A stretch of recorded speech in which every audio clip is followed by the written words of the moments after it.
Okay, and it's Katie, and this is Classically Black Podcast, where we talk all things classical music and being black in the profession, with trap beats playing in the background. with the roosters crowing in the background. It's not even that early. Okay. I mean, yeah, I guess it's earlier than we usually record. So. Oh, well, depending on what you think is early. Like, if 2:00 in the morning is early. Okay. I'm proud of us. I mean, also we had no choice. I mean, we did have a choice. I mean, yeah, no episode. No, we have episode. But that would be such a waste. Like that would, you should have just stayed in LA. Actually, no, we did other stuff. Yeah, I guess. I don't know. I'm proud of us. This probably gonna be a short episode. We'll see. But every time we see that, every time, right? Watch this be our first 3-hour episode, and I am strongly against it. So why? Nope. 20-minute episode this week. Right, we should start doing what Therapy for Black Girls do when some episodes be 7 minutes. Could you imagine? What could we possibly even? Sometimes our intros are 7 minutes. Sometimes our intros are 15 minutes. Yeah, when we talk about chicken sandwiches. Right. So, all right, y'all. News this week. We haven't jumped to the news in under 5 minutes since like our first episode. But go ahead. Minute 30. News this week. They're at it again. All right, so a Nashville mother is upset because a school band assessment criteria. School band assessment. Okay. Caused teachers the teachers used the criteria as an excuse to say that her daughter could not play the flute because of the size of her lips. Okay, so her daughter, like, it was like you can audition on 3 different instruments. Like, you choose your top 3 or whatever. And then they do the test and they see what you're, like, most suited for. So they told her that, like, your lips are too big, you can't play the flute, but you could try the baritone, which is not even close. Like, sis wants to play the flute. Like, I can imagine telling a 9-year-old that. Right. What's wrong with y'all? So, of course, the girl comes home and is like, Mommy, I just couldn't do it. Like, my lips are too full. And she said that she couldn't make a proper sound out of it. I'm like, okay. Yeah, because you're a beginner. Okay. Yeah, this was a terrible idea. You're a beginner. Right. I was like, okay. Flute is not an instrument that you just blow into. Exactly. Like, we just had her blow on it. I was like, some people take a long time to get a sound out of a flute. Yeah. Like, it's not just no regular, like, you put your mouth over it and you... Like, yeah, you have to build the embouchure. Like, for some people, they get it quicker. For some people, it takes, like, a long time. Yeah. Like, it truly takes a long time. So, I just don't... Like, that's not even... I think flute is one of the more accessible, more forgiving wind instruments. Like, Embouchure-wise? Embouchure-wise? I mean, to begin with, I know no. what... You don't think so? No. I mean, everyone's... Obviously, everybody's different. Because you don't blow, like, you put your mouth on a reed and blow straight into. I mean, that's making a sound. Not everybody can do that. Compared to brass, I'm talking about woodwind instruments. I was talking about wind instruments in general. But also, if you learn how to buzz first, I guess. I mean, we're just and I know there's people that play these instruments, but I'm just talking about simply making a sound. Yeah, simply making a sound. Yeah, flute you can't just and it really depends on who you are. Baritone, but like, you just blow into a baritone. Yeah, like if you learn how to, I mean, I'm not gonna do the sound, but not even if you could teach a baritone. I mean, I know they're not the same. Yeah, but if you can teach a because baritone, I'm sure it's like. Okay. But I mean, I feel like they're not even worried about that. Is she really learning all these embouchures to begin with? No, you told her like no, this is literally an assessment test for an instrument she don't even play yet. How you mad because she can't play an instrument she don't play? Like what? Also. It's probably a thing. I would never defend the band director ever because this is like really ignorant. But it's probably one of them things. You know how like everybody signed up for violin and it's like, okay, sis, like we need some violas. Like teachers make decisions like that. Like, cause when you have 73 violins, a bass player who's like probably the smallest one, and 3 cellists, like who gonna play viola? You know, you need to round it out. Like, and then I don't know. I'm just saying this is really really ignorant.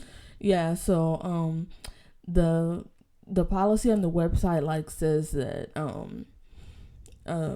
the teachers take a couple weeks to evaluate all the students and identify what they might be able to play according on their musical aptitude, physical, academic, behavioral, personal, and other factors. Musical aptitude. I know what they mean by musical aptitude, but I'm surprised that people are using musical aptitude as a gauge to pair instruments. Right. That's literally what people did in the 1970s.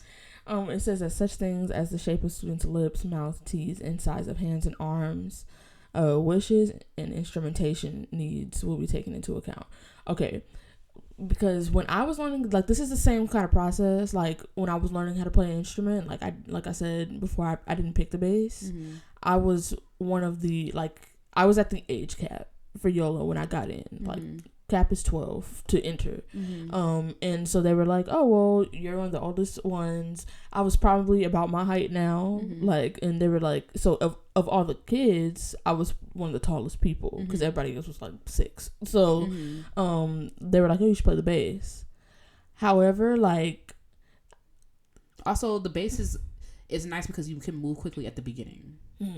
I just feel like I would put a smart kid on the bass. If you were smart, which I'm pretty sure you were, like, I would be like, put her on bass. Okay. But okay. Okay. So anyway, but like, you don't have to be like, they did that because in comparison to everybody else, like, you know, and also I wasn't the only person that started on bass. Like, you don't have to be big. Like, there's people in my studio who are tiny, like 5 feet tall, petite, like, and you can do, and like, I get it's a little different because string instruments, you have more flexibility because you can have different sizes, but like, this is incredibly ignorant for this girl to want to play the flute, and then like you're saying like you have the wrong lip size.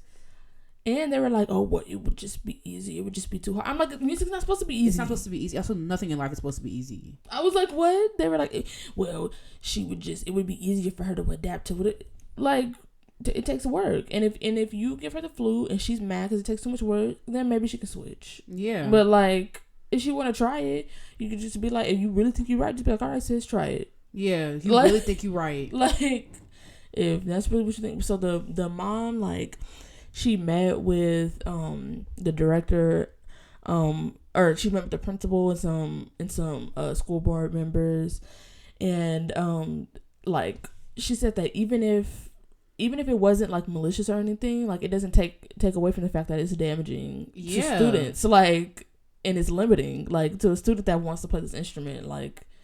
And so apparently when the girl's father heard that she wanted to play flute, they wasn't letting her, like, he sent her a flute to play. Aww. Right.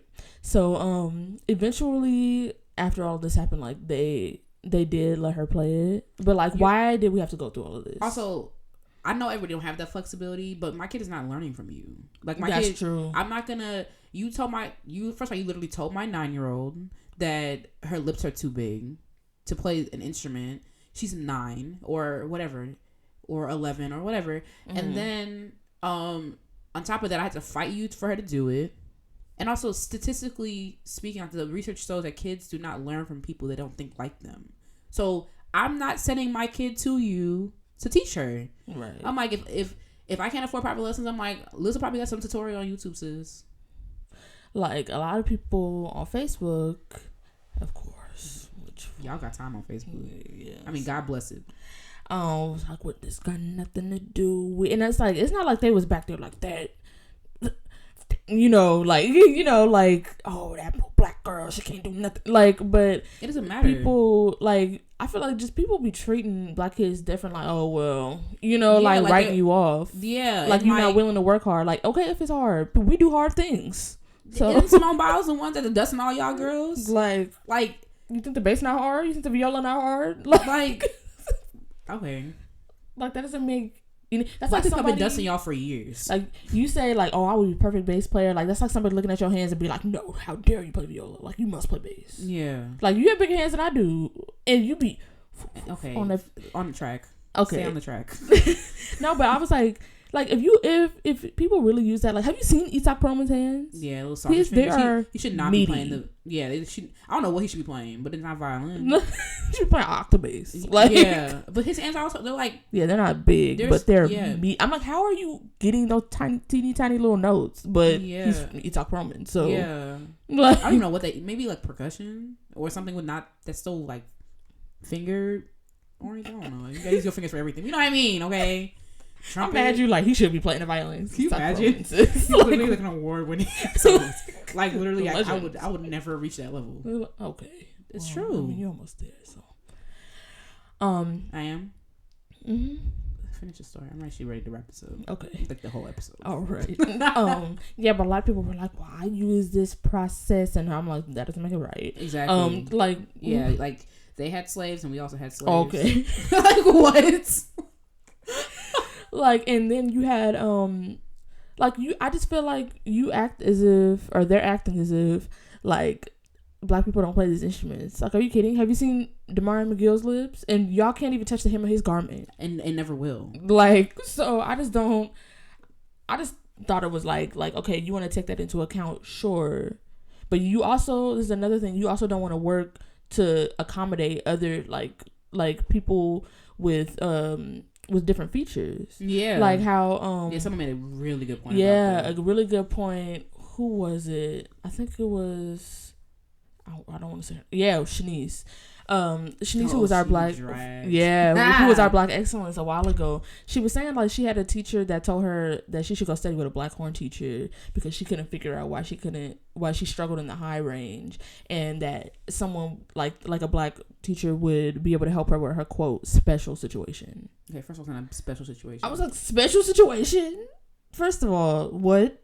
Now I will say, I wish more teachers would understand that like you outgrow students and you no longer have anything to offer them, but you could have just told her to go to the teacher that she doesn't have a special situation. Yeah, like black people play the horn better than you. Okay. Yeah, but like I just feel like they were like, well, this isn't going to be easy for me to teach you this, so we're gonna put you on another instrument. Like you don't have the range to. Yeah, exactly. Like, and also as a teacher, like it's not like you're in your position and like now this is just who you are. Like you should also be someone who's growing and learning as well. Like you shouldn't be stagnant in what you know. Like because like one thing I like about my teacher is like he is really like known for that. Like he actually wrote an article about that in like the Strat or something about teaching students with different body types, because the bass is a full body instrument. Yeah, like I'll be and my teacher is actually like he's not a big dude. Like he's maybe an inch taller than me. Like if that, you know, we might be like we're around the same height.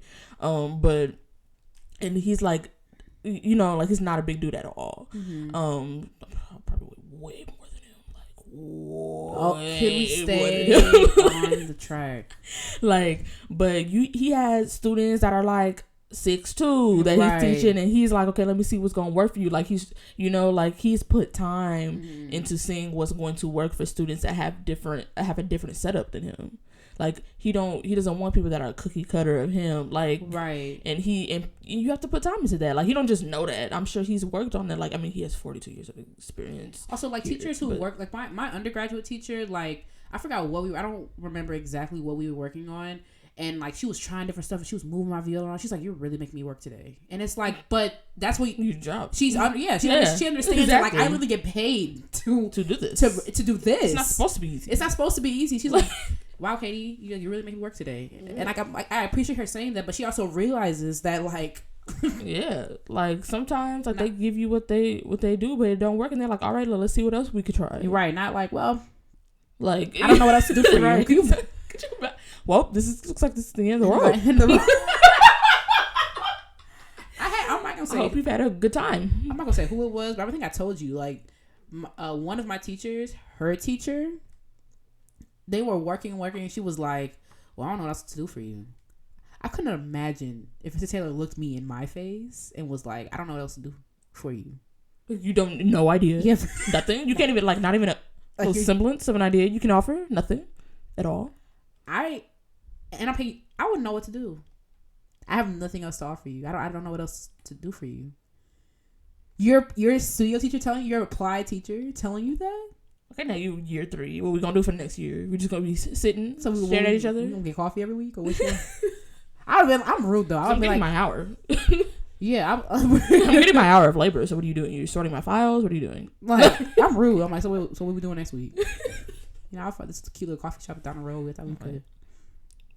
That's like on The Office. Everything's The Office. But when they freaking hired that stripper for when Phyllis and Bob Vance were getting married, and they hired for his bachelor party, and he like didn't want her, and then Dwight was like, "Well, we hired you for time already." So she was in there taking calls and stuff like. Y'all making me want to go back and watch The Office for like the 73rd time. She was like, so you want me to answer the phones with my clothes on? He was like, we already paid you. So. He sucks. Yes. It's amazing. All right, yeah, so they eventually, after they went through all of that, she was allowed to play in band, but like now she probably like turned off, like and turned off from you. And she might not be turned off from the flute, but she definitely turned off from that band. Like I would not want to be sitting in there knowing that my mama had to meet with the school district board and the freaking principal, and it's in the news, like, you know. But then also, like, your mom did all this stuff for you, like. Her mom was like, "You're gonna be the best daggone flute player and making sure of it." Like, and that's some petty stuff I would do. I'm like, listen, right now you gotta we on the flute 3 hours a day after school, right? Flute first, right? Y'all math homework can wait. It can wait. Like, we gonna prove them. I mean, wrong. I would do that. I might even hold you. I mean, especially if my kid was down for it. I'm like, he's gonna be the best flute player. Right now you getting private lessons, like private lessons from the jump. I'm like, dust these hoes. In middle school, I don't care. I'm like, you're gonna embarrass little Johnny. Okay, every little week. Johnny didn't do nothing to you. My kid looking at me like it's bright eyed. I don't care. You gonna be breeding with them competition kids that be. I can't see myself doing that because like I wasn't a competition kid, so I can't see that. But if this happened, I'll be like, look, girl, you'll be the best flute player. Right. I'm getting you the best teacher, Adam Sadberry. All right. Like, I'm like, we drive to Memphis every week. Right. Driving. Right. I'm like, you miss not even a Skype lesson. We are going in person, right? So he can breathe on you. Okay. I'm like, you missing school on Fridays. You homeschool now, so you go practice flute. Okay. You're not in the band no more. Right. I ain't going to school. and we get you go to Julia at 16. Okay. And you gonna go back. You gonna play that flute for him. Right. Exactly. You gonna watch his eyes roll in the back of his head. Talk about you can't play flute. Right. So my kid would be like, Mario, chill. I just wanted to play. Right. I literally just want to play hot cross buns. But you don't want that no more. Right. Yeah, we play hot cross buns variations. Right. Like right. Period. So kiss your child goodbye. It's done. So who's the real loser here? The child. Meanwhile, we literally fabricated all of that. Like, now you sitting in the Berlin Phil at 21 crying. Because your mom made you. Because your mom, I'm driving you to every audition. I'm backstage. Oh, are you playing Mendelssohn? It's a blind audition, but your mom and your proctor, she's sitting there like looking at the freaking eye thing. Like, I see you. Right. You better not throw this. Right. You better not mess with this audition. How did we get here? I don't know. Y'all see how we just keep going? And then we wonder why episodes be 27 hours. Right. We could write a book of short stories. Like, of just tangents that we go on. Called Classic Black Short Story. I'm here for it. I hope this little girl hear it, because I would love to see it. Yep, that's the news. Try to keep it short and sweet this week. Well, short and bitter this week, so. Okay, so I was on Classic FM's website. Our cousins across the pond in Petty. Not across the pond. And I saw this quiz I thought we could take. I'll probably edit out the silence. Are you logical or emotional based on your taste in music? I don't know where they find this picture of Bob. I was just about to say, this picture is wild. And it's weird. It's so weird. Like, we'll link it. Y'all will see. Okay, so let's here we go. So pick your favorite composer. Bach, Tchaikovsky. Who is this? Ein Audi? People gonna be like, y'all a classical music podcast. I've never ever heard. I've never heard anything by Salieri before. But you knew who Salieri was. Not until I met you. I don't be knowing nothing. This don't even where I'm getting that knowledge from. Like, oh, see, I don't even feel bad. He a contemporary composer. Well, you know, I don't know about that. I don't know Nathan about it. He cute with his little glasses though. Let me see. Is it him? Mm-hmm. Oh, it's the guy on the cover of the thing. All right. Well, I'm picking Tchaikovsky. Favorite of these, yeah. Someone just split. Okay. I've got to get into their British. Someone just spilled coffee over your sheet music, and you're performing on stage in 2 minutes time. How do you react?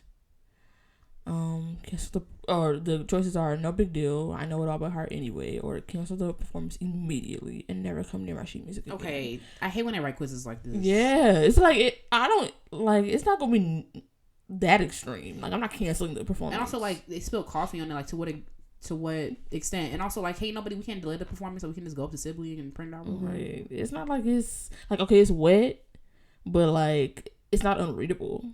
It's coffee, not tar. Like right.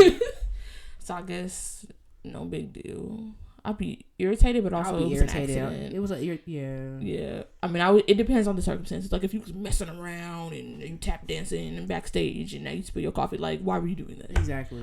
But like if it was an accident, like I'd be irritated, but like whatever. I'm gonna pick the first one because I'm not canceling the performance. What? Also, I did a whole bunch of work to get here. So also, at what performance do I have the authority to do that? Right. Like,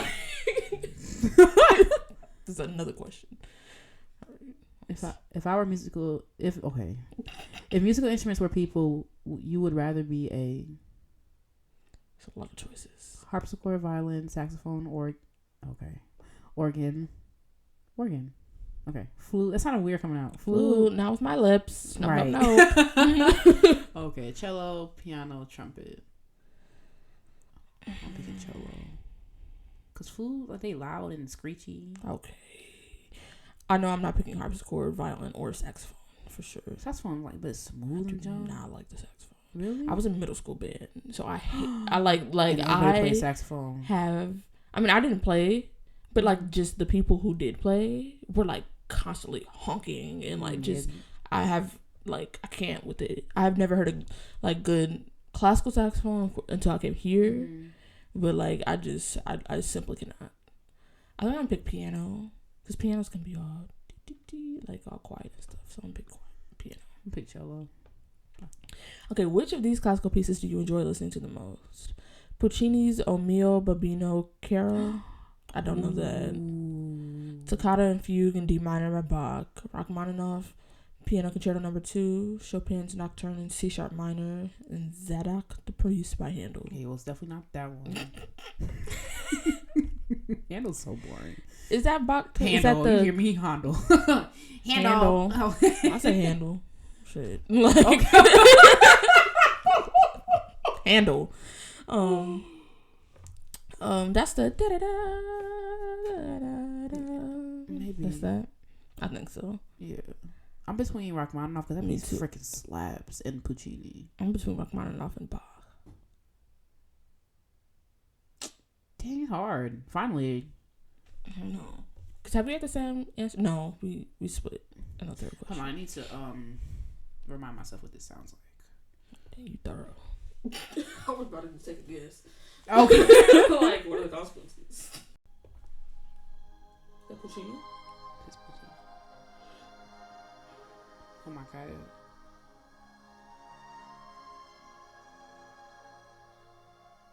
Yeah, it's definitely this one for me. But you can pull it back right now.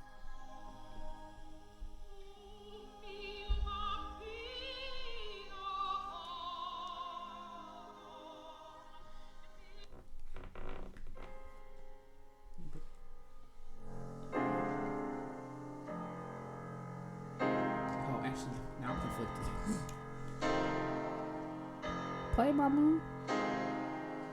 She be lifting too. Look at them arms.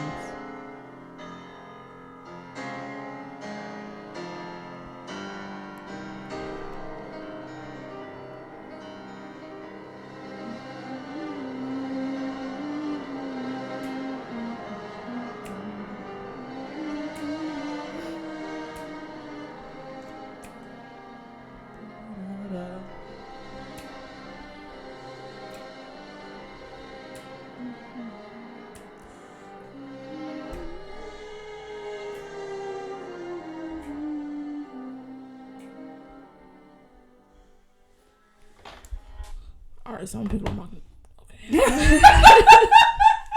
I don't know what's going on with us. Like, we cannot speak. I am going to pick Rachmaninoff. Like, yeah, people are gonna start a GoFundMe to get classically wax some speaking classes. Like, I'm picking Puccini. If you did that, I would thunder fire punish you. Okay. You're running late for your choir rehearsal. Well, next question. What do you do turn around and go home. I'll just text my choir director to find out what I missed. Walk in late, but the whole time worrying about what people think of you. I walk in late. I'd rather be late than not go at all. Like, if this is orchestra, I'm not just gonna not show up. And like, why would if this is orchestra? Also, why would I text the conductor what I missed? That's exactly like Six from my freaking. Remember on my in our horror stories or whatever thing? Did the coaching go okay? No, because you're not there. What? It literally, by definition, could not have gone okay. What? Yeah, I'm walking in late. Yeah. Also, that's also not off brand for me. I mean, I've been doing better with rehearsal. First of all, Cremaine was looking at me crazy. I'm like, ain't nobody gonna congratulate me for being on time to everything at Sphinx. And they were like, no, what you supposed to do? Oh no, it wasn't. And Jasmine, she was like, you for real? And I'm like, Jasmine, congratulate me. She's like, ugh, congratulations. I'm mad she did it. Why would she pay, like, cave on that? All right. Okay. What? Okay, I mean, if you could play one of these pieces on repeat, it would be. Okay, the last one. What right. the heck? Right. So, Flower Duet, The Cat's Fugue by Scarlatti. Okay. Beethoven's Fairy Lease, or Pachelbel's Canon. I would rather lay down and die for all of these. I'm picking Flower Duet. That one? I'd rather on do repeat? that. I mean, what else am I pick? I'd rather pick Beethoven. Because at least it's like a sonata, right? Oh, I guess, yeah. But I already stuck to Flower Duet. And plus, I don't be doing barely nothing. I have pizzicato downbeats in Flower Duet. Like, go ahead. I can check out. Yeah, but... Oh, you meant, like, play. Yeah. I thought it meant play. See, we can't interpret play. Yeah. I thought I meant, like, physically play. Girl, can I play for at least? I can't even play... I can't even have chords in one hand and Lil Diddy in the other hand on piano. I mean, I'm not thinking... Like, I'm thinking this is, like, if you could play it. Okay, you know? But, yeah, if it was play, I would pick for at least as well. And finally, the key signature that best represents you is C major, no sharps, no drama. A flat minor, I'm a little complicated. What you picking? I feel like the whole world is like in my business. Because it's like, I feel like no one's not, okay, maybe some people are. Yeah. I feel like a simple person, like, you don't really be... You should like Richard. Yeah. Richard would be C major for sure. Yeah, I'm picking A flat minor. I feel like I should pick it. I feel like I want to pick C major because I really don't be caring. But at the same time, like, everybody got stuff.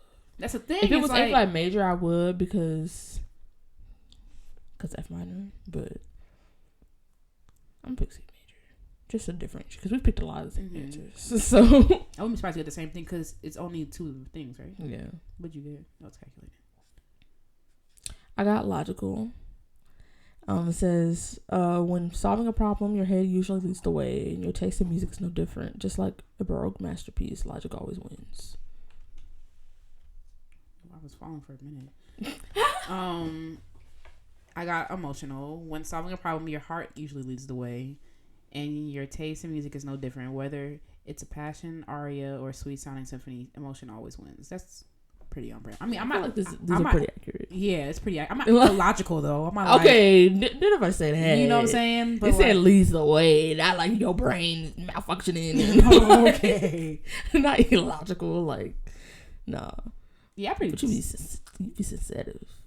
I'm sensitive. Sometimes. I'm sensitive sometimes. I'm sensitive depending on the person. Like, and I know I'm sensitive because the way where my brain goes, people around me be like, "Hey, are you for real?" Yeah, like I'd be like, I didn't even see that wasn't even the ballpark of things that I was thinking about. I remember I was talking to you about whether or not I should do that thing in a couple weeks, and a couple months ago, and I was like, and then they're gonna be like, "What is black girl?" And you were like, "Where did that even come from? Like, how did you even get there?" I'm like, "What you mean? It's right here." And you're like, Katie, just do the thing. If you say that, then you mean that I'm doing this and I can't do that. And I'm like, what? But then also, like, not everybody, mainly just you and me, go off on things like and create things that aren't there. Yeah. Like me and you together. Oh. Like, okay. Anyway, we'll end the quiz. Y'all let us know what it is, and moving on.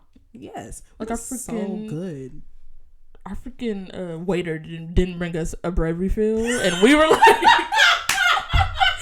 were like, man, he probably like, them black girls don't know that. Like, yeah, I always want something. I was looking for handouts.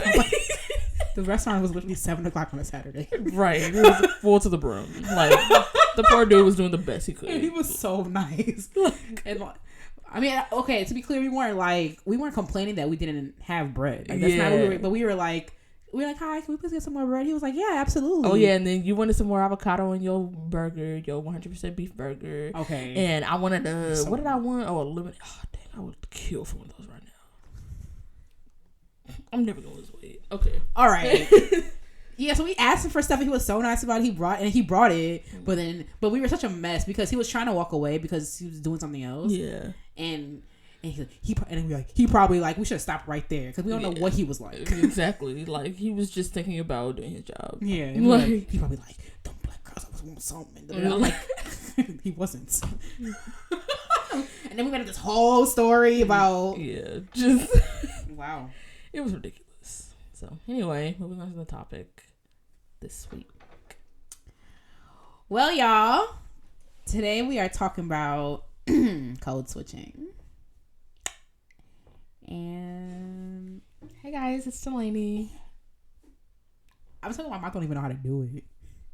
Okay, so we talked about this on the show, but some people are new here. So our first encounter with code switching, I mean, not personal, but together. So we were at Sphinx in 2017, and we were in what is 2017? Yeah, 2018, yeah. Oh, Sphinx happened there for a year. Okay, so we were at Sphinx in 2018, and we were in a session, and I don't know what the panel was on. I don't remember. And what did the person say on the panel? They were like, code switching is I don't remember. Yeah, code switching is difficult or whatever, and it's to make you feel like your authentic self. And me being loud, and I had no idea it was that loud, but I was like, yup, that's why I don't do it. And everybody around me heard what I said, and I started laughing. And it's true, I don't code switch, and we can get into talking about code switching and how it is in classical music and stuff like that. So what is code switching, Delaney? Well, you said I'm looking up on Urban Dictionary to see what they got to say. Mm-hmm. So to me, code switching is basically you're in a different space that you feel like you need to change the way you talk. So the tone of your voice, sometimes the timbre of your voice, mm-hmm. The types of words that you use, to make yourself more palatable for the people in that space. You get to switching up basically because you think your regular self is not going to be well received. Yeah, I mean, this definition is very nice and whatever, to customize style of speech to the audience or group being addressed. And I'm customize. I'm okay. I think it's what you said. I think you're thinking about making yourself more palatable because you don't think your self as you are is gonna be accepted. Which I think is really freaking messed up. And I don't know. I started code switching in high school because I think before I was just living my life. I don't know how I really was before. I was not nearly as wild as I am now. But in high school when I started taking all of them okay, so my freshman year of high school, I took straight honors classes. So there was levels. I don't know how they do it now, but there was you can be in straight honors, you can be in mixed honors, whereas it's honors. Some people are in regular, some people are in honors, and you meet in the middle. The teacher just teaches a class, and people in honors might have to do more work, or they have to read a different version or whatever. And then you have regular. So I was in straight honors classes, so that meant that I was literally the only black girl in the majority of my classes. And I was in symphony orchestra. All the black lit people were in string orchestra having the time of their lives. I was the only black person in symphony orchestra. I was only black person in all of my classes, except for biology. Biology was freaking lit because it was mixed honors. So I had fun. Great times had by all. Okay. Because black people are fun, okay? So I think around that time, around freshman year, that's when I started to switch up my voice and be when I was talking to certain people, talking to certain teachers, I'd be I can't even do it. I really can't. I'm so what about you? What is your I code switch by instinct. It's literally it's just an instinct. period. I've tried to stop doing it, and as I've gotten like more irritated and short-tempered, like the code switching, what I've noticed, it automatically goes away if I get like upset or something. Yeah. Mm-hmm. Like, or if I get like a little, where sometimes when things cross over into the range of like tense, like in any situation, like it completely goes away. It's not hard for me to drop it, but like, to be completely honest, like it's simply an instinct at this point. And like when you were saying you don't do it, I was like, it literally never ever occurred to me to just not do it, like because it was so normal, like to do it. But I mean, and I also didn't code switch often because I've been around Black people for my whole life, like except for like some high school teachers, which I was barely even talking to y'all because like what I didn't talk to you for except for a couple times a year for about something, like but then when I got here, I was surrounded on all sides, so like what like, but not surrounded on all sides. I'm not. I mean, but okay, so your classes, even when you went to performing arts high school, like what was the makeup of them? Because I'm thinking about like having to, when we talk about Shakespeare and everybody giving all these like deep points and and you have to raise your hand and say something, like that voice is coming on. That was for me, like that voice is definitely coming on to make sure I sound smarter, to make sure like, and mind you, like hours, like minutes before, I'm in the hallway cackling in my Jamaican accent, loud as heck. I go in that classroom, it was a completely different Katie. I hated that. I hated that. Like, so I don't know. I don't remember what happened. I just stopped doing it. I'm also not like, it's not hard for me to not do it if I'm around other Black people. Yeah, I feel you on that. So like there were other Black people in my school who were my friends who were also in class with me. So like if we were like in class, like nah, especially depending on the teacher, like nah, like we just doing whatever. Well, I wasn't doing whatever. Yeah. But like if I raised my hand and say something, it would just be regular. But like I said, I think I've probably said this before, like when I used to go, every now and then I would be in a situation where, like I said, it's right on our sides. And my mom would tell me like, represent. And like, obviously it was not her intention for that to mess me up. But like I went into situations with a lot of white people thinking like, I'm probably the first Black person that they've ever met. And they're going to probably like, how their experience with me might influence how they treat Black people in the future. So like that, and like obviously that's not fair, but like I mean that's the truth. And I have been like, I could tell I have been the first Black person some people have met. Like I'm crazy. I've been the first Black person someone has met like in a particular circumstance. Like when I did that community festival whatever in Korea, like some of them people like has never seen Black people because you live in whatever. Yeah, but like. But other than that, like my upbringing in Evanston and like I've never been in a situation where like I'm probably the first Black person you met. Yeah, like because I was at this music camp, that was like kind of small in like the wilderness in New York, but like I'm sure they've seen a Black person before, but never spoken to one. And if all you see of Black people is on TV, so what you see people getting shuffled to jail on the news, or you see Real Housewives of Atlanta, and like what are you expecting from me? That's what you're expecting from me. So like I would get to the point where I'm like, well, I just need to be like completely pleasant, and like it was more like if you meet your great aunt, and you're like, hey, like it's nothing. You don't deviate from that little thing. And like I mean that's kind of like how my life is here now. Like most of these white folks don't know my private life. And like I will have a little small talk with you in the hallway maybe, but like that's about it. And that's not to say I don't have any friends that aren't Black, because I do.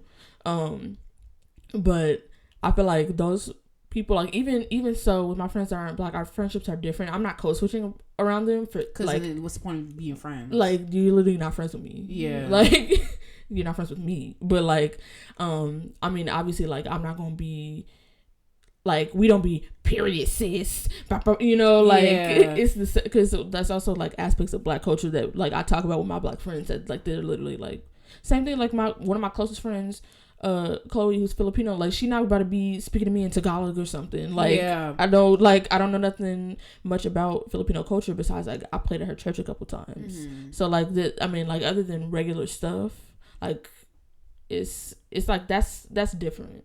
But like as far as code switching, like it's pretty instinctual. Like I've gotten a little better at it just because I have no more patience left. But like I'm telling you, like I just simply don't. But like, so this next year coming up is probably gonna be like just regular Delaney. I mean, one of my closest friends, Eileen, like whatever, she's Polish. You know what I'm saying? And like I talk to her normal. Like all the friends that I used to like friends, okay, but like from when I was younger, like in high school, so all the friends that I had to like code switch and like I was like use a voice, I don't talk to those people anymore. Also, a lot of the times I was forced in those situations. Like I did this thing called Yamo every year when I was in high school. It's a show where it's completely student written, student run. There is like advisors, but like students write the music and compose the music, students whatever. So like I did that. So my first high school experience was being of like a 70 piece cast, including like crew and stuff, being one of 3 black people. And Yamo is like the first 8 weeks of school. So that was my first high school experience. And then paired with my classes, it was a wild ride. And then also, so I did Yamo all 4 years, and then, but even some of the actors would be black or whatever. But like, I'm not mixing with the actors because we were doing rehearsals on the other side of the school actually. And then by the time I got to senior year, I was on the board of Yamo. So I'm with these people all summer. People have nothing in common with. So I'm trying to make myself palatable and whatever. But those people aren't my friends. You know what I'm saying? So once I got to a place like literally tired of like literally where you are, like I was just fed up. I was like, I'm just gonna talk how I talk, and if it's a problem for you, then whatever. And like we would stand the test of time. Like I don't be like period po, because she'll be like and it's Eileen's like she's tapped and she knows what that means, but like it's the same thing you said. Like we have a certain, it's not code switching, but we have a way that we interact because like because that's just not in your, that's not their vernacular. Like we meet in the middle, you know. Like, and it's normal. But for me, I just okay. Do you think code switching? Is necessary? No. Okay, well, hold up. So I feel like it shouldn't be.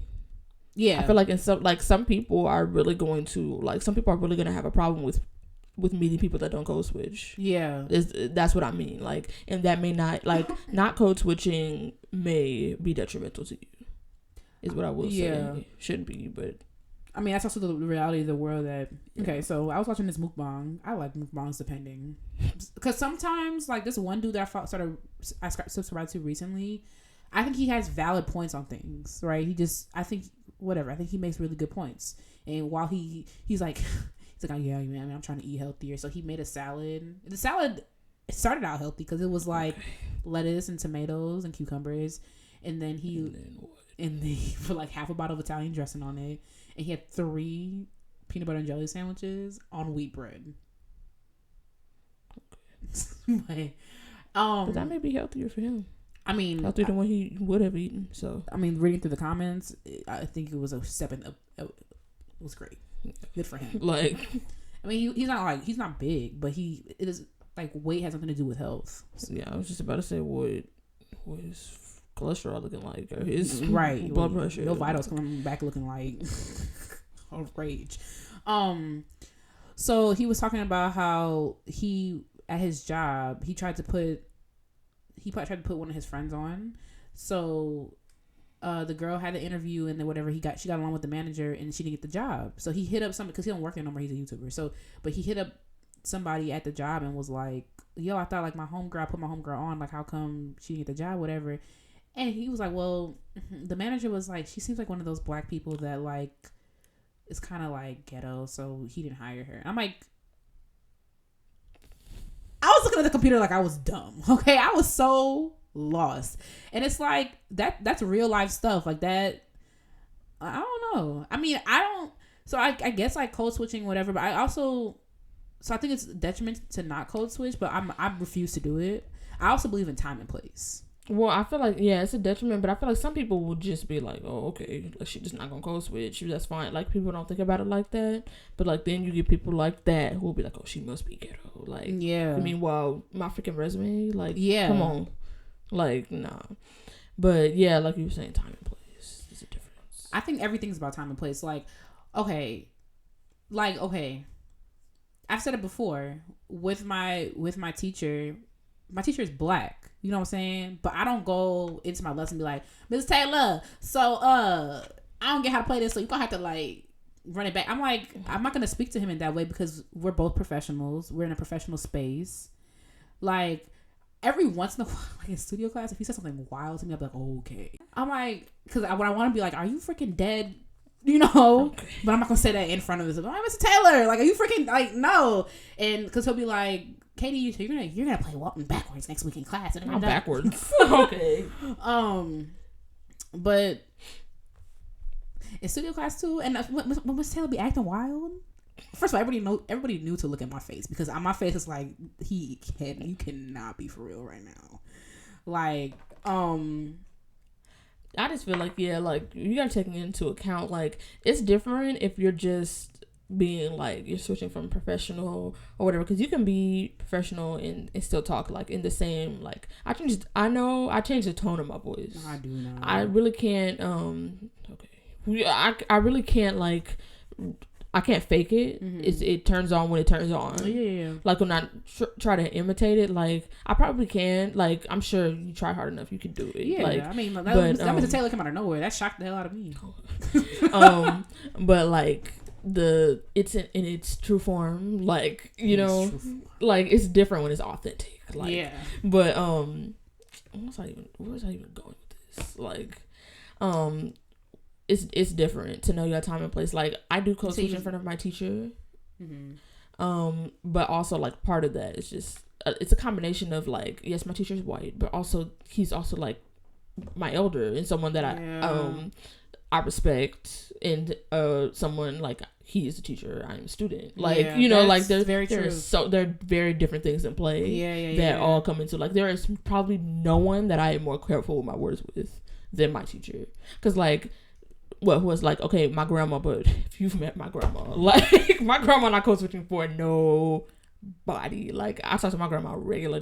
Like, about even thinking about, okay, let's talk about that. So we should see, like, let's see if we actually code switch, right? Let's see if we actually do it. So my grandma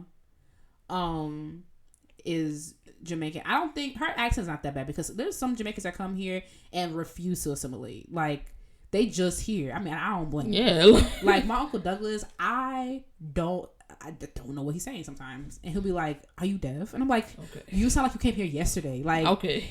Like, and he's been here for like 30 years. But it has not been that long. Anyway, that's not the point.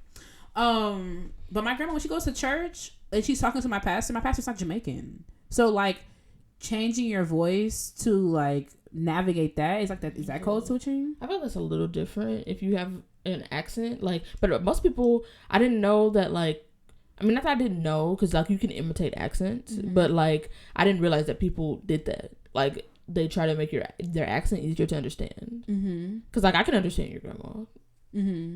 But, like, I don't know. Like, I didn't know people did that. Yeah. I feel like maybe if you have a really heavy accent and you can, then, like, and you're in a situation, like, I had a chemistry teacher who had a really, really thick accent. I could, like, barely understand it. But, like, also I was like, that's literally just his voice. Like, what am I gonna do? Be more American? Like, no, yeah. I'm gonna try harder to understand you. Like, period. I don't know. I guess I have no, like, opinion on that because I don't have an accent. So yeah, my cousin. I mean, I have accent to someone, but people say I have an accent. I'm like, I talk normally. I mean, people have, like, slight accents to, like, where they're from, and, like, I have an accent to someone, like, someone's not American, but, like, you know. But my cousin, I'm not gonna say his name, but he's a 7-year-old and he lives in Jamaica, but his parents pay tuition because, like, school is compulsory in Jamaica, like in a lot of places, but you can go to your neighborhood school or whatever. If you test better, they'll send you, like, across the island, whatever. But his parents pay for him to go to private school. So when I first met him, I was like, I think this kid is watching, like, way too much YouTube because, like, the way his accent was, like, I know what a yard accent, like you are a thick Jamaican accent, like, that's like my that's my experience. So when I met this kid, I'm like, if you don't start watching little white boys on YouTube, like, why you sound like this? Okay. You know? But it's because, like, they teach them at this school, like, how to speak so that you are understood, like, in a professional way. Even, like, this young, because it's a Catholic school in the capital. So, like, the way he speaks, I'm like, you speak better than me. Like, okay. So I don't know if that's code switching or not, but also, like, I think it gets into the idea of, like, time and place. Like, even though, like I said, like, even though my teacher's black, like, the way that I interact with him, this is still a professional thing. This is still, like, you are my teacher. I'm here to learn from you. Or, like, dealing with people with other people in professional space. Like, when I'm in an interview, I'm probably speaking like this. Like, I'm not going any further than this. I'm thinking of like this last year, especially like depending on, it really depends on the setting for me. Like, if I don't have it in me, like, I just don't have it in me anymore. Like, because like I said a while ago, like, I got to a point where I would literally, like, it would be like a weight off of my shoulders if I was alone here. Like, especially because I didn't have any black friends at the time. So, like, when I was finally just by myself, I was like, oh, thank God. Like, you know, and now I'm like, I can't do that anymore. Like, so, like, if I'm in class, depending on, like, if I'm irritated, especially if I'm in, like, theory or something, like, yeah, I'm gonna talk regular because I need to, like, I'm letting them know, like, by my facial expression. I can't hide my facial expressions and my emotions. Like, it be written all over my face. So the voice goes too. Yeah. Like, like, if I'm gonna say, you're gonna know. Like, and no matter how hard I try to hide it. Sometimes you gotta talk to these people so they can understand. You know what I'm saying? Like, I remember one time, we literally came back from, I think I've said this before. We came back from break, and it was like the way Eastman theory works. Like, it's a semester thing, so you might not have the same TA from semester to semester. And this time I didn't. I had a professor my first semester here at Eastman. So then I'm getting a TA. Fine, whatever. Some TAs do really well. Okay, Richard, right? So this girl, like, she puts up the whatever, the little key signature or whatever the heck. And then she just starts playing. So I raised my hand. I'm like, so when y'all stop giving starting pitches? And I said it just like that because I'm confused. Are you kidding? I don't care what, this could be graduate theater. And I'm like, when y'all stop giving starting pitches? Like, and I get it. Like, you should be able to hear me. You know what I'm saying? You should be able to hear soul in the bass. But also there's no information. You ain't giving none of the pitches. Not bass, no, what's it called, Bruno? Like, what's it called? Like, you give nothing. I remember raising my hand and the class laughed. I'm like, I'm gonna say it in a way that you understand that I am upset. Yeah. I'm like, when did y'all stop giving starting pitches? And she was like, oh, well, yeah, we think you should be able to. You think I should be able to what? Okay. Viola performance, music education. There ain't no part of that. Let's write a symphony. Like, I don't understand. Yeah, like, I feel like, and especially like in things where I need people to take me seriously, like, it depends on the situation. Like, if we're talking about, like, if I'm talking on like a black issue, like when I was on that meeting about them arming people on campus, like, I was my most authentic self. Yeah. Because, like, I'm, first of all, the only black person in this room. And I think it's important for people like my grandma, like, sometimes people with, like, older mentalities. Like, I remember when Snoop Dogg was a Crip, and he met with, like, the LAPD about something, after, like, one of these shootings happened. And he was wearing, like, his pants were sagging a little bit. He was wearing, like, his blue plaid shirt, button up, like, you know. And I think he might have had a bandana tied to his waist or something like that. She was like, why is he dressing like that? And blah, blah, blah. And, like, he dressing like a gangster and blah, blah, blah. Like, she was saying that. But I was like, Grandma, I was like, I think it's a good thing that he dressed like that, because these are the police, and you're trying to get them to stop harassing black men, and this is how black men dress in the hood. Right. You need to understand that this is a black men can look like this and not be threatening to you. Yeah. Like, right. I was like, it's actually very important that you see black people in their most authentic selves. Yeah. Because then you get stuff like, oh, you're not one of those black people though. Oh my God. And if someone said that to me, I would lose my mind. Like, I would lose my okay, you're not one of those type of black people. I'm about to become I could pop a black person you ain't never seen before. I would say, like, I could give you ghetto. You know what I'm saying? like I'm about to be the type of black person you have never seen before. Like, you're gonna wish I was one of those type of black people. Oh my gosh! Like, I pray for you and for me. People know who they can say that stuff here to. Here we go. Because people know who they can mess with. Because like, some of the that's stuff, across the board. Some of the stuff that even the black people at Eastman be telling us, so and so said this in front of me. I said they would never. I'm like, they know they can say that around you. They would Some of this stuff, never. Some of the horror stories I be hearing. I'm like, they said that for you. I'm like, you're lying to me. I'm like, yeah. I'm like, you making stuff up. I'm like, to my face, in front of God, you're like, gonna lie to me? Right. I be so confused. I'm like, ain't no way they said that to you. So I don't even look nice. Like, like, for real. And it's not even like, I get that all the time because, like, I have, like, RBF, but, like, bad. It's not terrible, but I don't really look... Like, terrible. Like, you look like you're enraged. Like, right, but, I mean, and I have no idea, like, I don't even be knowing, like... I don't really be seeing your face resting. Like, when am I just watching you? Like, you know? I went to an event one time, and I was, like, looking for my story at their table, and one of them was like, Katie, fix your face. And I was like, I'm literally just trying to find y'all, and I'm blind, so I'm just looking for to see if you're squinting, like your brow is furrowed, like it just be like face. I'm not gonna walk around smiling all the time. That's weird. There's this freaking so I was at this competition or whatever that I was in, and it was going so long, and you know me, I don't like being late. I had a lesson after this, and my lesson was like well after it, but it went over like 2 hours longer than I was expecting. Like I was so livid. Like, and so they were taking a picture at the end. Oh my God. I could not, I'm telling you, I was counting down from 10. Like, I could not for the life of me fix my face. My mom, has my mom showed you this picture? No. Everyone is facing forward.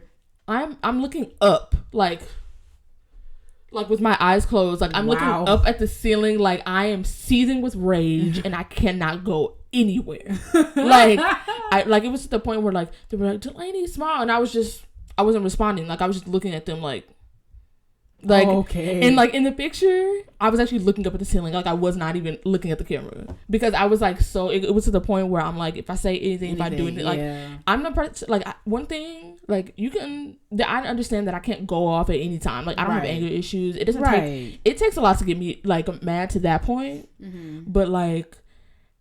One thing I must be able to control is my facial expressions and my emotions. I hate when people try to suppress your emotion. Like, that's not healthy. Yeah. So, like, for something like that, it's like, I can't say what I want to say right now. Right. So I'm going to look how I want to look. Right. Like, I don't know how we came... What were we talking about facial expressions for? Because...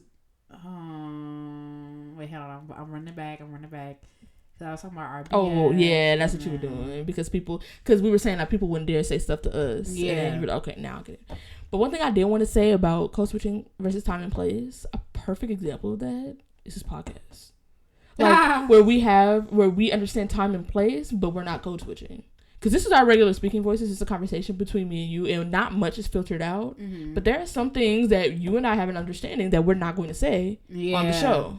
Like, and that's not code switching. That's knowing that, like, this is something that has our name on it, that's going to be public. Right. We're applying for jobs. Like, you know, like, there's certain things that you just should not say publicly. Right. Like, that are, you know, certain words and things. Like, you're obviously, if you're talking to your friends in a private conversation, like, you might say some things that it's just not... You know, it's just not wise to put out there. Like, we dragging organizations. We're selling our names already. Like, but like... Whatever we said about Baltimore last week was...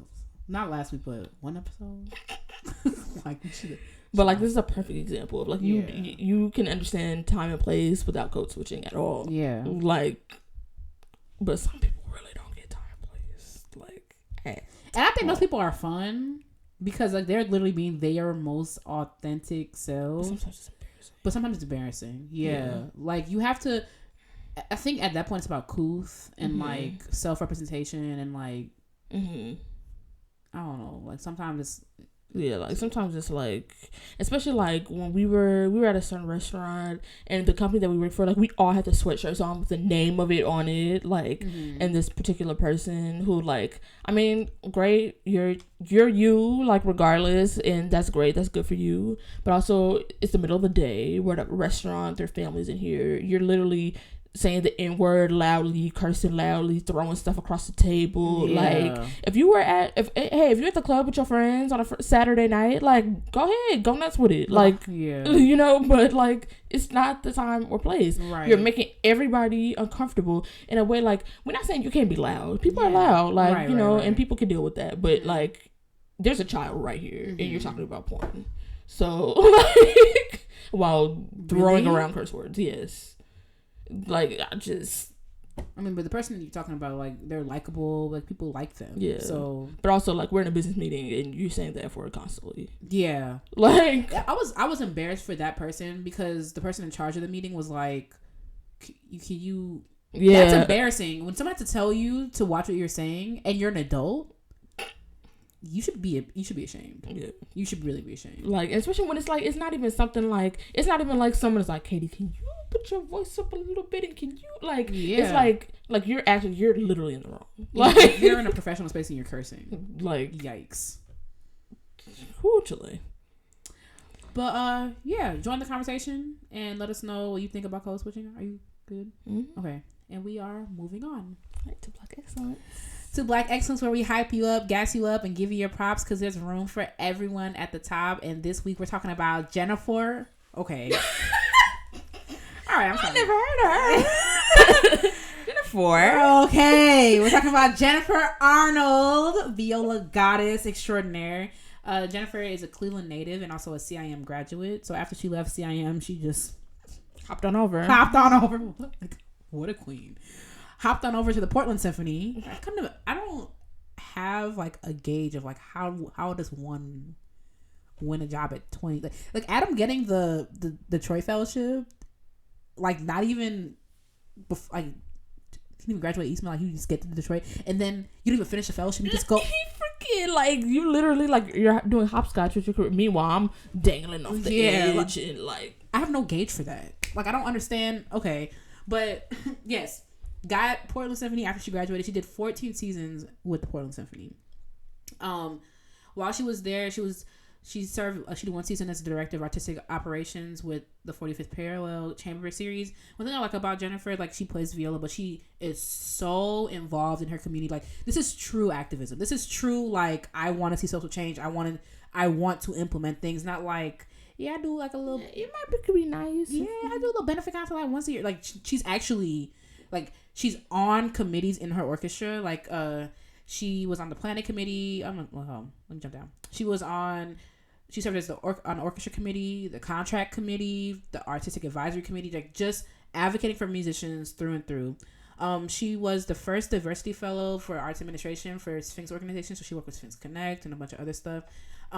She was chapter president of the American String Teachers Association in Oregon.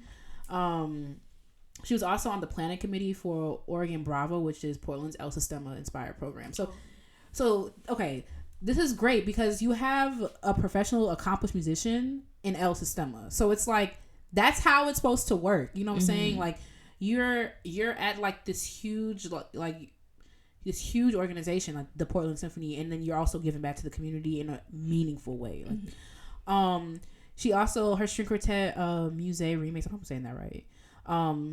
Does community outreach in the Portland community and plays around. And in addition, she's also a member of the Urban League. So Rochester has an Urban League. So she'll volunteer. It's just in her free time. Like how do you have free time? But she'll volunteer with the Urban League in her free time. So this year, Jennifer will be moving down to Richmond, where she will. I'm gonna get her position right, so I'm not talking out the side of my neck. This season, Jennifer's heading to Richmond, Virginia, where she will be with the Richmond Symphony and serving as new director of artistic planning and orchestral operations. Which she told me, and I was like, thank God, like because we just need people of color in these institutions, so maybe we can get like diversity in repertoire and like actual advocacy for people of color, like. And I was really like, thank God. Absolutely adore Jennifer. She's literally a person for the people. Like she really cares about her community orchestrally and like people of color and Black people. Okay, she actually cares. Like it's not one of them like. So time and place. So I'm gonna go ahead. I'm gonna link the announcement of her position, and I also link or her bio and her website, so you can check her out. She's absolutely awesome, doing a lot of good work, and super proud to have met her and to know her. Yep, Jennifer. I can be editing the post about her. You suck. Could you imagine? I feel like that's something somebody would name their kid, like just to be extra. Gen 4? Yeah. And then Gen 5. Okay. I told you, make the Stallions, dog. Oh, his name is Fo. 4. Jetta 6 is actually a thing. You remember that? Do you remember Jetta 6? Vaguely. Anyway, yeah. You got piece of the week? Yep. Okay. Yep. Right. It's a classic because you were playing it the other day and I was like, "Ooh, it's the Marriage of Figaro Overture. It slaps still." So it'll always slap. Yeah, I forgot about it. You have a favorite recording? No, because I literally just was listening to it last night because you played it. Yeah, and this is the first time I listened to it since. Yeah.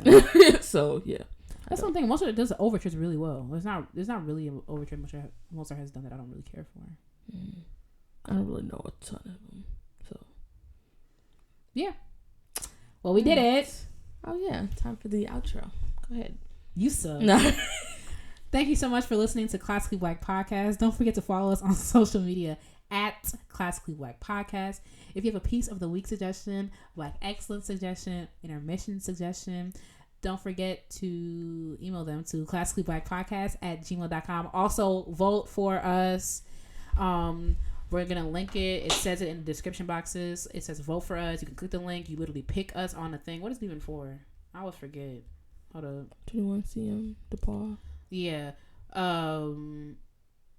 We advance to another round if we get enough picks. Some of you guys are helping us out. More of you girls. Like literally for a fraction if y'all just went and picked. Like it would just be astronomically better. So don't forget to do that. It's in the description box. And we will talk to y'all next week. Bye y'all. Bye.